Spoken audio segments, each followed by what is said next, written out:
Hello everyone, Derek Fournier with WhatTheBuck.net coming to you live from One Buck Place after my second day of training camp practice here in 2018.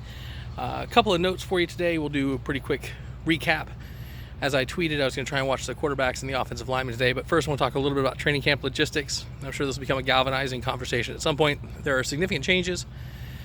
I talked about what many of those look like yesterday. There are no stands anymore because of the new indoor facility and all that sort of stuff.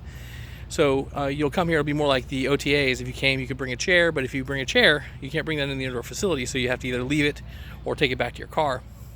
There is a slight grade to the ground or down the sideline, and then there's mulch, but essentially you kind of have to be towards the front to be able to see. Media still has their chute that they can go through, but because you're not elevated on stands, media does the best they can, but I think there's going to be some blocked views. I think probably because I spent so much time on the other side, I was not willing to do that. There is an area down towards the far end of the field where media can kind of get a view, but it has made 11-on-11 and 7-on-7 viewing challenging for me, so my reporting is subsequently going to be hampered. Now, that's not to say other people can't do it. That's just not something that I'm willing to do as a big, gigantic guy. I'm not going to even sit down in front of some kids that are trying to watch training camp. But that being said, they did a great job. Military Appreciation Day. Vets and members out here seemed to have a good time. Weather was great, hot, but great. And I was able to focus on the quarterbacks without much trouble, with the exception of some of the 11-on-11 and 7-on-7s.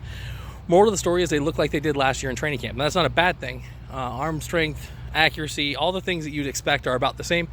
Ryan Fitzpatrick's taking the first team reps. Today, they had Ryan Griffin coming in after him, typically, then Jameis.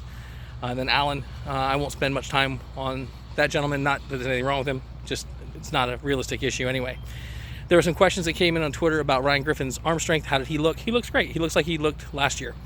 Now, I think we see one of the major differences is all the quarterbacks are getting used to the new defense a little bit. The defense was getting some pressure. They're getting upfield, which is one of the things Buckner really stresses. So they're getting upfield and disrupting things a little bit.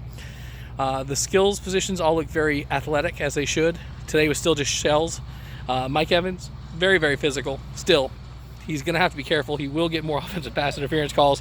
He just debos people constantly. He's open every time he's on the field because he doesn't care if someone's on him. Ryan Fitzpatrick looked good today. I did do a video today of a quarterback drill that was nice. I had 3 different coaches at 3 different positions and had the quarterbacks either read the pressure and then deliver the ball, or have no pressure and deliver the ball in different drops and different boots.